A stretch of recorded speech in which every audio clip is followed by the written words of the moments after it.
He was the most pitiful child in the world. From birth, he was accompanied by 4 ghosts. While other children were raised by their parents, he was brought up by 4 spirits instead. Every day, they told him all kinds of stories, and played various games with him. Since only the little boy could see them, his parents thought he had some kind of mental issue, always laughing foolishly at the air. Before long, Thomas started elementary school, and he gradually realized that the 4 figures around him were the very ghosts described in his textbooks. No matter where Thomas went, they followed him closely. If he strayed more than 5 meters away, a mysterious force would instantly pull them back to his side. The 4 ghosts accompanied Thomas as he grew up happily, treating him as if he were their own child. Thomas loved dancing with them in the restroom, but to his teachers and classmates, his behavior made him look like a fool. The ghosts even took Thomas to gamble on horse racing. The ticket seller told him that horse betting was for adults, so Milo began teaching him how to lie. My dad said if I don't place his bet for him, I shouldn't come home ever.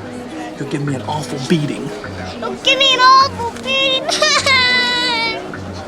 In the end, Thomas won a lot of money, but this also brought him big trouble. The next day, the Child Protection Agency came knocking, suspecting that Thomas' father was abusing his son. The father insisted that he never gambled, and would never force his son to place bets. Given Thomas' usual odd behavior, his parents had no idea how to explain the situation. That night, the couple had a fierce argument. The father decided to send Thomas to a psychiatric hospital, but the mother strongly opposed it. She believed that her son just had a vivid imagination. To prevent him from being institutionalized, the ghosts made a heartbreaking decision. They would become invisible in front of Thomas. They woke him up and bid him farewell with great reluctance. One by one, the 4 spirits disappeared before his eyes.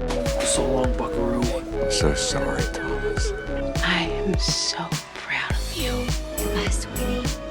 I love you. Thomas cried, begging them to stay, but he couldn't stop them from leaving.